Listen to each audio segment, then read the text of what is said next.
All right, men, welcome back to the ManTalks show. I'm Connor Beaton, and today we're going to be talking about purpose. I'm going to take a few different approaches to purpose than I think I've ever seen on the internet. Maybe that's a big, bold statement. It's not like I've watched every video on the internet about purpose. And there's also like 400,000 books on purpose on Amazon. Some ridiculous number, it might be 250,000, but either way, it's a lot. There's a lot of content out there about purpose. And the reason for that is that purpose is kind of a nebulous thing.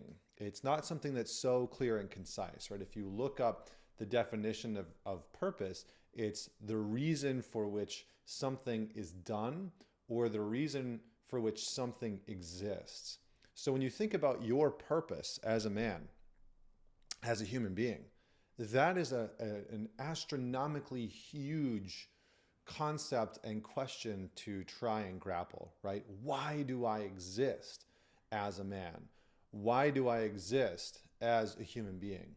And for most of us, we're not going to really have an answer to this question.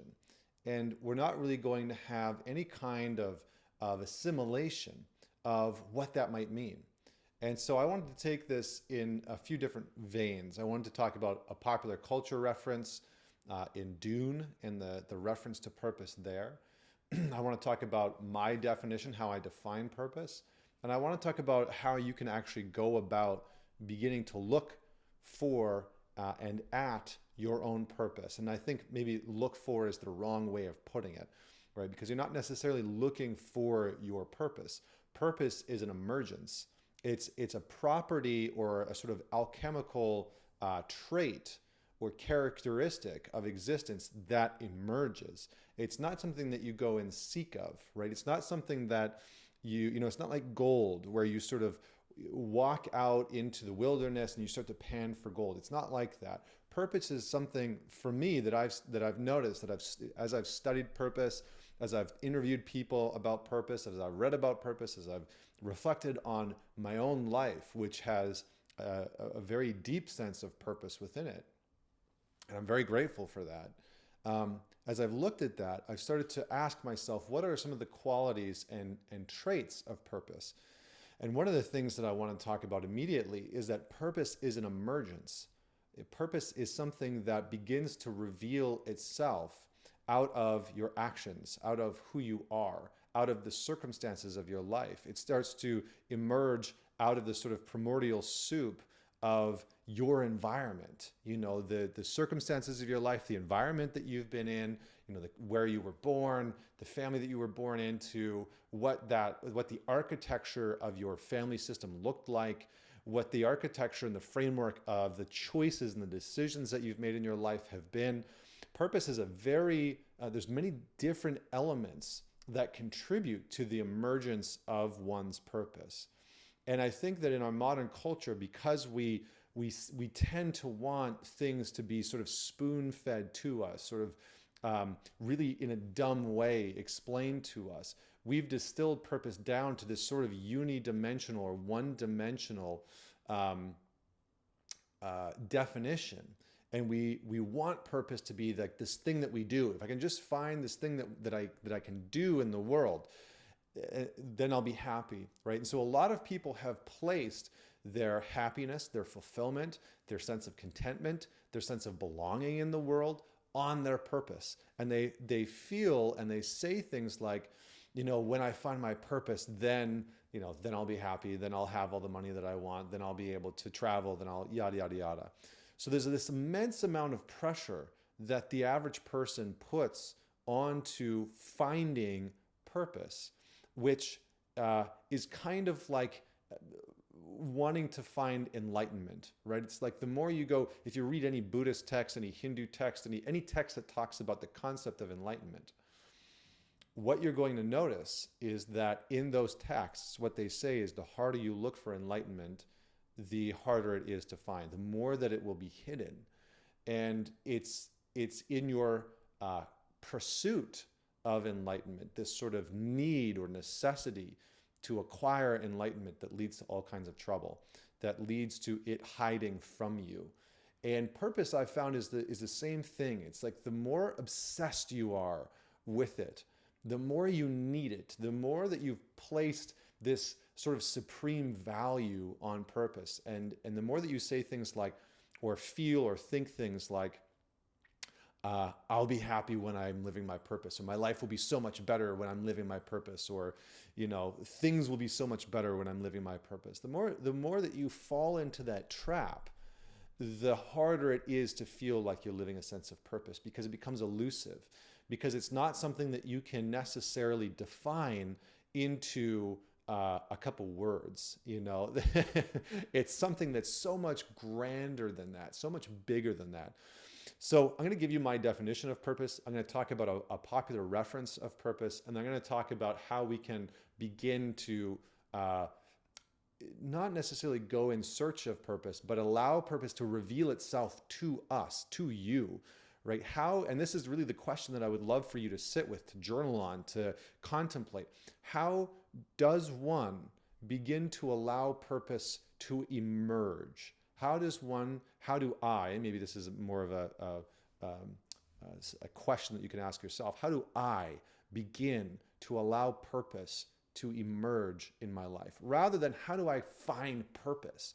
Because that puts you in a seeking mode, and it puts you in a scarcity mode.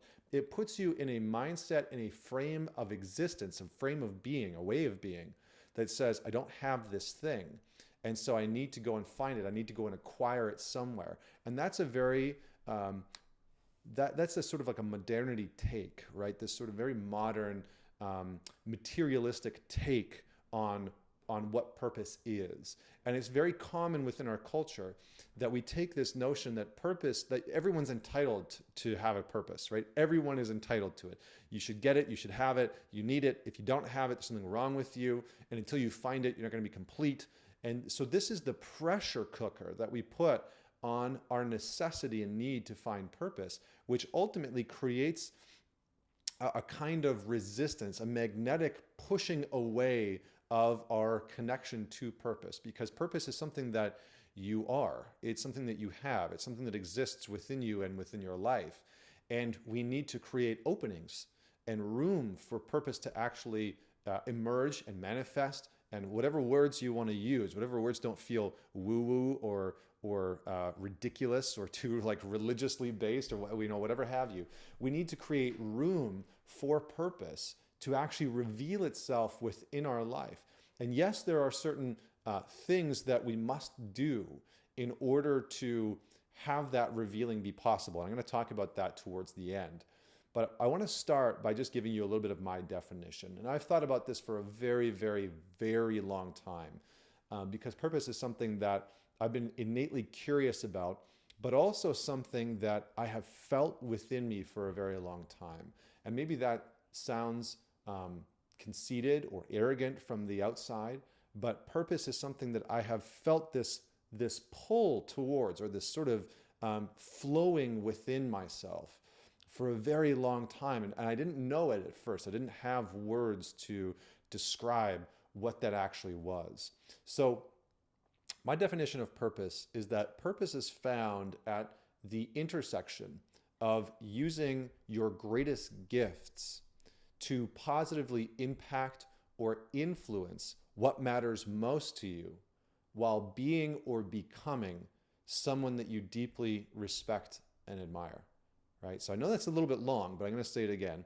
So purpose is found at the intersection of using your greatest gifts to impact and influence what matters most to you, while being or becoming someone that you deeply respect and admire.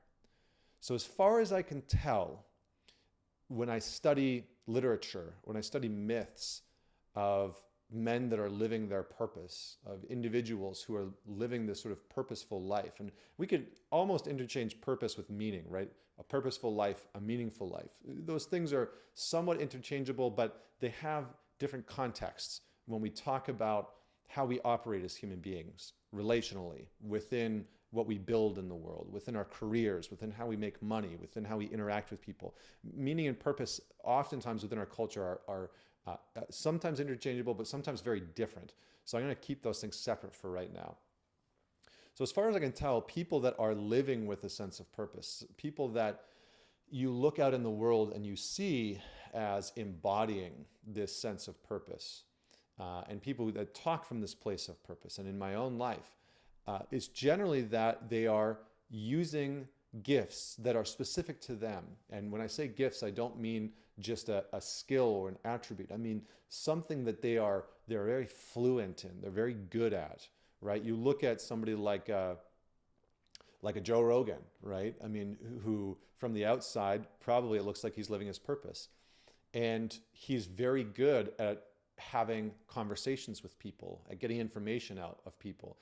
And I think he does it in a very sort of natural way that a lot of people resonate with, which is why so many people tune into his show, right? Russell Brand, very funny individual, very charismatic. He has the gift of conversation, but also in a sort of spiritual, existential, esoteric way, right? So you can see these human beings, Einstein, this intersection of the gift of mathematics and concepts, right? Being able to take these massive concepts and break them down into simple mathematical equations. That what a gift that is, right? So you can see that there's a gift emerging from the human, from the person, that is being used towards something that they deeply care about, whether that's influencing or impacting individual people, whether it's impacting or influencing something that truly matters to them, like the scientific community or a conversation or a political endeavor. But that gift is being used towards bettering something that matters to that human being. So when you think about this for yourself, you can begin to question and sort of become a sleuth, a detective of what might my gifts be. And your gifts are basically a revealing of the circumstances and the environment of your life, right? If you look back at your story, you can start to see some of the attributes that are unique to you. And you can start to question, how do I want to use these gifts? And what do I want to use them towards? And when you start to do that, you can sometimes get a glimpse of what might my gifts be, right? Is it being on stage in front of people, talking to people? Is it writing? Is it building mechanical concepts? Is it writing code for software? What is my gift? What is my talent set? What are my skills? And your skills and your talents, they aren't necessarily your gifts, but they can point towards it, right? So every once in a while, a skill or a talent will manifest as a gift. It'll turn into something that sort of is supernormal, supersedes just being a skill or just being a talent, right? You can see this in some UFC fighters or certain entrepreneurs where they have a skill for something that supersedes the skill. It just turns into something amazing, right? Certain tattoo artists or singers or musicians that are, I look at a musician like Jacob Collier. I don't know if you know him, but he's this phenomenal musician. And that's somebody who has a gift. He really truly has a gift. So then we have to look at what individuals do we want to influence? And then who do I want to be or become on this journey? Because what many people get lost in is this concept or this notion in modern culture that purpose is just what you do and not who you are. And that's a fallacy. It's an immense fallacy. And I've found that for myself, how I actually stumbled across a sense of purpose, a revealing of purpose, was by becoming someone that I deeply respected, was by becoming someone that I could admire more, that the process of bettering myself in some way actually began to open up the possibility of what my purpose might be. So you can start in many different areas on your path to purpose, and you kind of have to discern for yourself what that path might be. See, I was so reckless and out of control that for me, beginning to hone myself in and work on myself and develop myself, develop skills, develop traits, develop attributes that I actually respected and liked, that was the first part in revealing some purpose for me. So that's my definition. Hopefully that gives you some sense of what purpose means to me. And I just want to leave you with a couple things. First and foremost, there's a reference in a book called Dune, which is a really good book. I have it over here. Frank Herbert wrote it, and maybe you saw the movie. But in Dune, they talk about the main character's terrible purpose.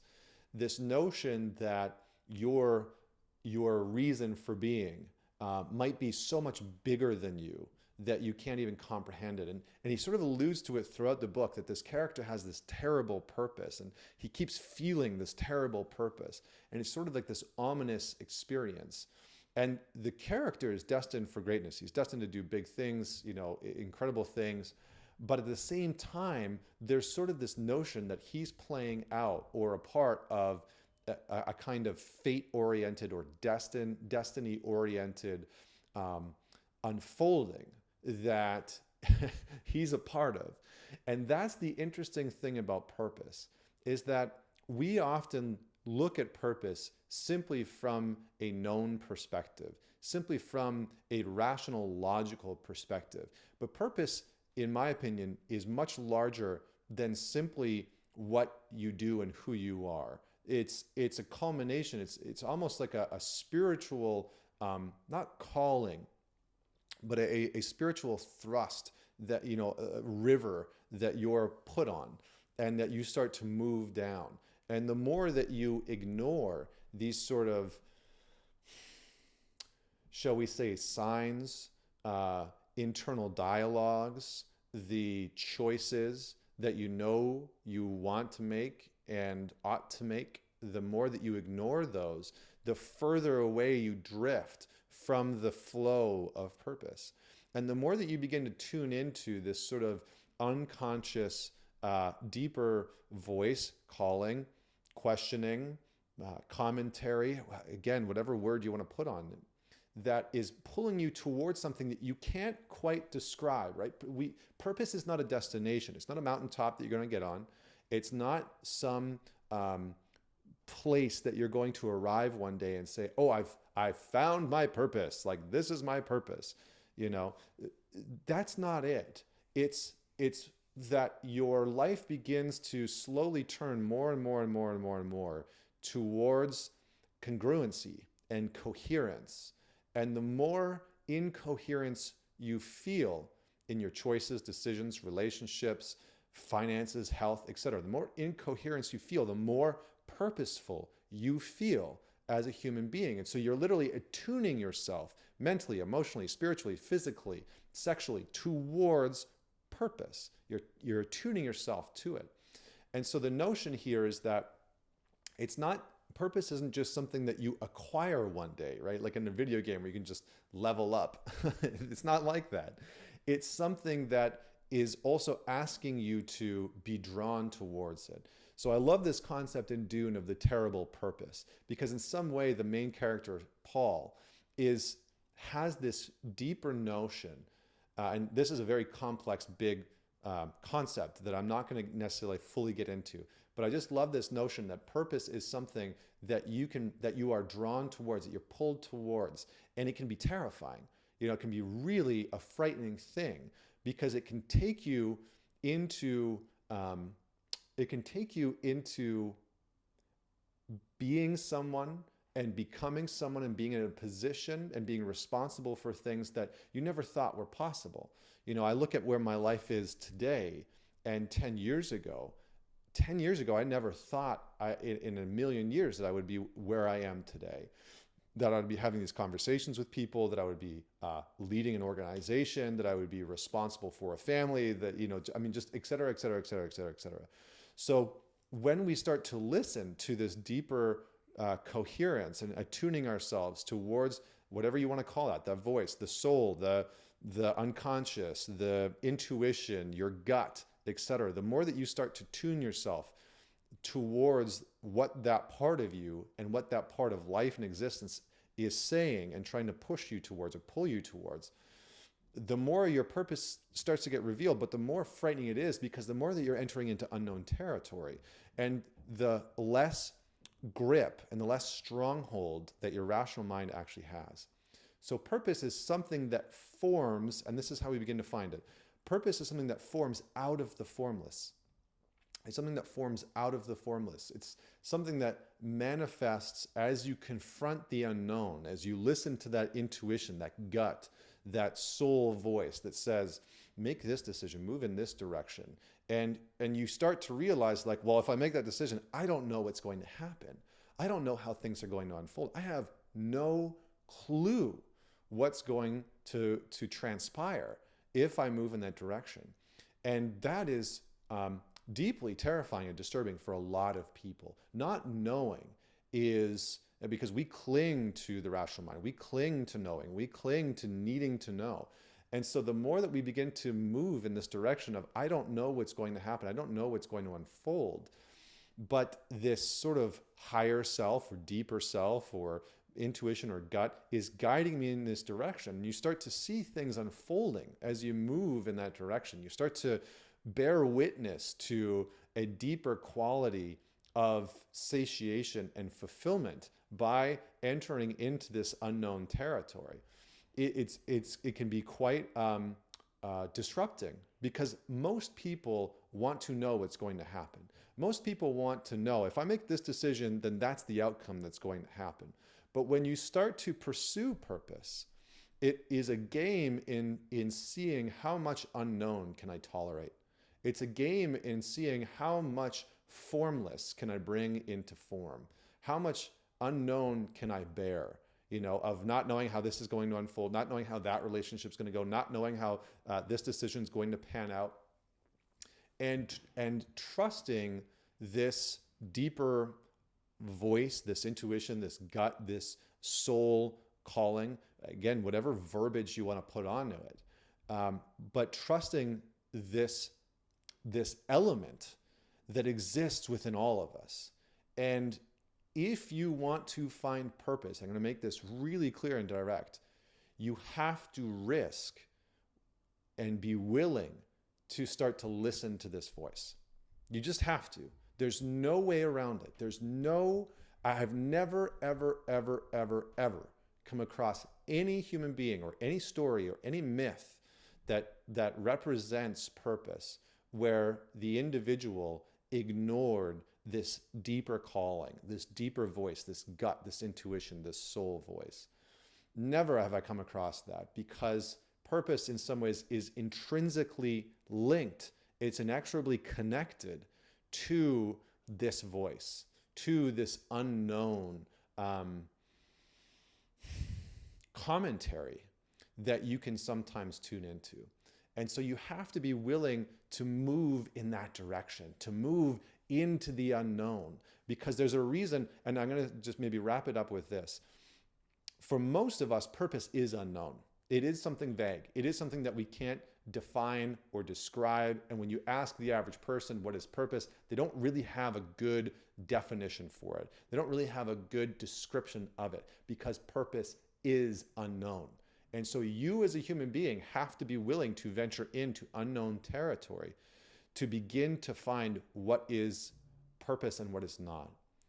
What is going to allow me to feel more coherent, more congruent, more in alignment with what is true for me and how I want to operate, and what's meaningful to me and what's fulfilling to me and what brings me joy and what contributes to the world. I have to be willing to move in that direction and to risk not knowing what it's going to look like, and to risk not knowing how it's going to unfold, whether it's going to work or fall apart or anything in between. And so you have to be willing to move in the direction of the unknown, to listen to the gut or the intuition or the soul's voice. And you have to be willing to view the unknown and the formless as something that isn't an enemy, but that is something that's deeply and intrinsically a part of you that is trying to come into being.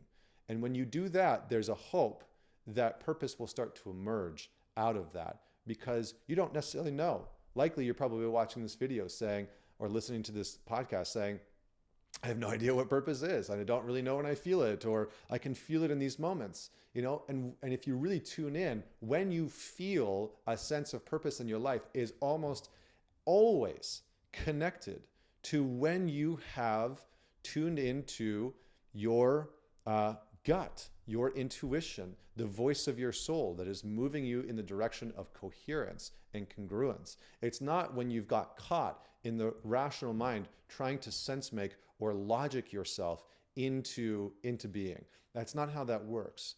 So sit with the question this week of, what unknown do I need to venture into? What unknown is calling me? What level of coherence or congruence am I being asked to explore? Maybe it's the coherence of getting sober, of not drinking alcohol anymore, or smoking weed, or doing drugs, or watching porn.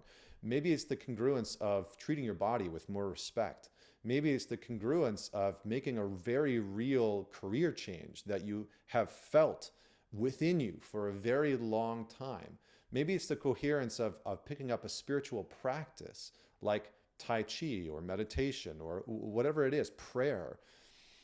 Whatever it is for you, ask the question, what within me is asking me to be more coherent? What am I needing to be more coherent to and more congruent to? And notice if you can feel and witness a deeper quality of purpose begin to emerge out of that. So I know this is a little bit of a different topic and commentary than I normally make. I know it's a big topic. I would love to hear your thoughts on how you define purpose, on the questions that maybe emerged out of this video. And I would love to hear your commentary on where you found purpose in your life and anything that you would want to add to what I laid out in today's episode. So thank you so much for joining me. If you're watching this on YouTube, comment below. Don't forget to like and subscribe to the channel. If you're listening to this on the podcast, do not forget to subscribe and leave us a rating and a review. It goes a long way. Thanks so much. Talk to you next week.